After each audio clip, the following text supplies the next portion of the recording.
Hawthorne's Pavilion in Houston, Texas. We welcome you to the 23rd Annual State Farm College Slam Dunk and Three-Point Championship.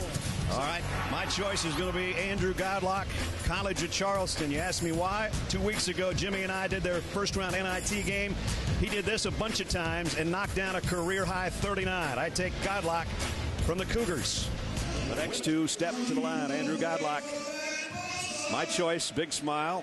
Saw his coach, Bobby Cremens, right before the competition. And Mickey McConnell of St. Mary's.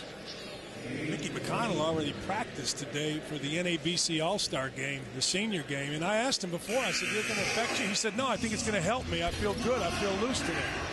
I like Goudelock's beginning. You like everything about Goudelock. Moneyball, got it. You know, Mickey McConnell was actually coached by his dad in high school, and he said he taught me to shoot when I was a young boy. I think it's a real key. See, he never let me shoot far away from the basket, so I didn't have to throw the ball. He taught me good form, started me in close, and slowly moved me back as I grew. Goudelock was perfect from the left wing, having trouble from the top of the key. Now he's warming up. You know, Jimmy, people ask all the time, what should I do with my son? Teach him to shoot, teach him to play. And my thing is always play him where he can make baskets. Yes. No matter what the sign, make sure the rim is high enough that he can make baskets, because kids will stay interested in basketball if they can score. That's why Nessler has an 8-foot goal in his driveway. He can still score on it. He can still score on it. Even left-handed. Baseline for Goudelock. Struggling a little bit from there, and 16 better than the first two. McConnell now, his money ball coming up. You guys are veterans at this, so you've seen this, but it is amazing when kids get to the last rack in that corner, how every shot is short. Yep. You're putting up a lot of shots in 60 seconds. You're firing at 5 racks, 25 shots in a minute.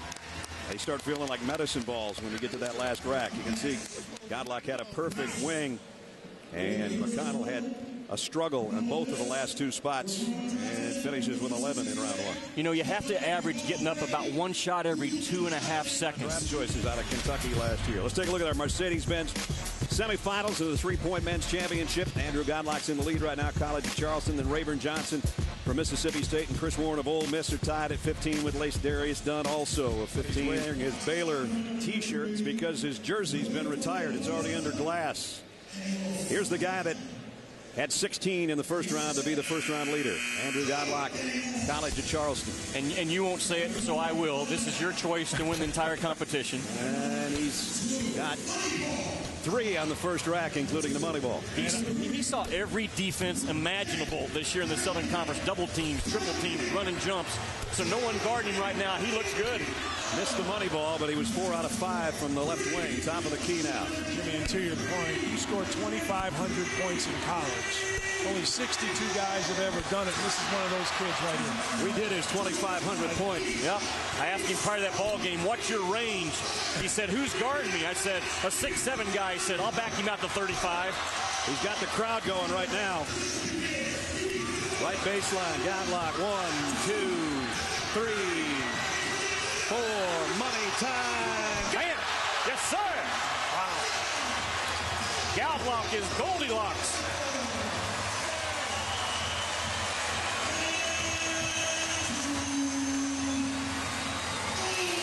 Southern Conference Player of the Year, showing why. Right baseline. 1, 2, 3, 4. Give me a handful. 5. And the teammates liking it. And Andrew is saying, yeah, just like I planned it. He's with Holly Rowe. Well, you told me before the competition that your key to success is muscle memory. How was that feeling after that first rack? Oh, it felt good. As long as you get the first rack, finally see it go in, you just have confidence and keep shooting. It's a good competition with a lot of good shooters, so you got to step your game up. Now, you have a really nice key is you don't jump a lot on your shots. How does that help you be quicker on these? Well, I don't use as much legs, so I'm not as tired, and I can get my shot off a lot quicker, so it helps me. It's to my advantage a lot. Thank you. Brad? So right now, Andrew Goudelock is in the lead. Like right there on the baseline, a little first rack sensitive. What if he has a great first rack and it doesn't matter? Andrew Goudelock, College of Charleston. His semifinals, the best score we've had so far, and he had the crowd lit up. Ness, what would Bobby Crimmins say to him right now? Just keep firing as high as you can, get great lifts. And he's got pretty good first rack. Yeah, he's all right. There we go. He's off and running. He could make this easy. Well, look how he keeps his eyes on the rim. He doesn't get distracted by grabbing the next basketball off the rack. He might win this thing before he gets to the baseline if he warms up, but all of a sudden, a little struggle from the top of the circle. Now it's getting interesting. Goudelock, one. Rims out the second. He's going to have to put some together here. Money time. He got it. Now he just needs a couple on the baseline. There goes one. There goes two. He's got it. Take your time, Andrew, and knock it down. Yes. Woo! Congratulations, partner. All that practice with Goudelock last night in this arena paid off for you two. He made all five at the end, and he wins it going away. He talked about muscle memory, and when you get fatigued, you want to make sure that everything stays true. And like we talked about his short, compact stroke. He doesn't have a lot of lift off the floor, and his form stayed good for the most part through 30 shots. You know what I like, Jimmy? He started out really strong. Then he got tired in the middle, but he showed his competitiveness on the last rack in particular, but also the second to last rack from the wing. He really had to make a decision. Am I going to be tired? Am I going to win this thing? And he won the thing. And like the true heart of a Cougar, he took his time at the end and said, fellas, it's all over. Bobby and Carolyn Crimmins. There's Bobby. Carolyn's on the phone already telling the people back home that they didn't see. And Holly's with our three-point champion. Okay, so the top of the key, you started to have some problems. How were you able to fight through that little moment there and come back strong? Just stay focused and get my shot back and keep having confidence. You can't get down when you start missing shots, so I just want to stay with it. Once I hit one, I just want to try to get on another roll. How were you able to finish so strong on that last rack? Just staying with it, focusing. You know, I like to finish strong, and once I hit one or two, it felt pretty good, so I just trusted my shot. Okay, now you're not done yet. You're going to have to take on the ladies' champion. So are you going to do a little scouting here to see who your competition is? I was watching them before we started the contest, and some of them better than me, so I'm afraid I'm kind of scared a little bit, but we'll see what happens.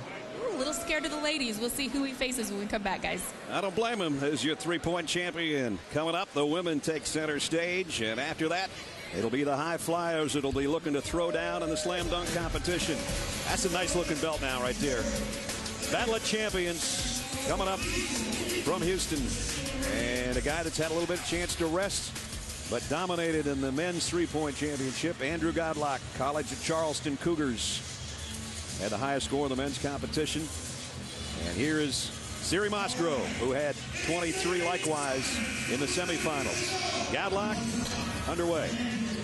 Again, he's had a chance to sit, but he's maybe a little bit colder than she will be. One thing I've noticed is the person that goes first, because they start, they stop, they get ready coming out of a break, struggles on the first couple racks. Well, he's having trouble right now, that's for sure. This is a kid second in the nation this year, though, made 3.5 three-point shots per game. He can light it up, and he can get on a roll in a game. He can certainly get on a roll in this competition. We saw him do that in the NIT when he went up for career high 39, and the buzzer goes off, and that was a... Well, the score, the time stopped on him. Somebody's got this on a hand watch, though, and that may have disturbed him enough, though, that the score's not going to be that great. As he stopped, started, just like Dan was talking about. You talk about stop and starting. When the buzzer goes off, you're stopping. Here's a money ball for Goudelock. He got it. And I know he's looking over at that wing thinking, not too crazy about the clock. All his shots do count. So 16 for Andrew Goudelock. Will it be enough? I asked her yesterday, I said, did you ever have one of those games where the rim looked like it was about 6 feet around? And she said, against Rhode Island, I didn't think I was ever going to miss. Here she is from the baseline. You shoot 58% in your league. You have a lot of those guys. Yeah, I guess so. You know what her coach did? First-year head coach Sharon Dolly this year at UMass called her in the office and really infused her with confidence back in the fall and made her even a better shooter. And she talks about the keys to her shot are the fact that she doesn't let a miss bother her. She's always on to the next shot. Boy, those are what the great ones do. She hit 3 from the top of the circle, but missed the last 2. Here's 1 from the wing, 2 from the wing, 3, money time. She got it. Now She's got a chance. right here. Andrews getting nervous. 1. Off the mark. Got another. This will win it. Oh! I think she rushed it a little. The time just now went off. She finished with about 5 seconds to go, and I think she got just a little bit rushed on that far corner. She did not get tired. She got competitive there. Yeah. Much fresher against Goudelock than she was in the women's final. And I'm talking about in the last rack, she has plenty of time, and she's letting that ball fly and then quickly getting her eyes back on the rack, and she finished with about 6 seconds to go. And the reaction from the men's champion, Andrew Goudelock, one of, hey, I still holding it, even though he didn't have the greatest round here in the Battle of Champions either. But 2 great champions. Goudelock's the overall winner, and Holly's with him. Well, you had a chance to win it all on that last rack. What went wrong for you?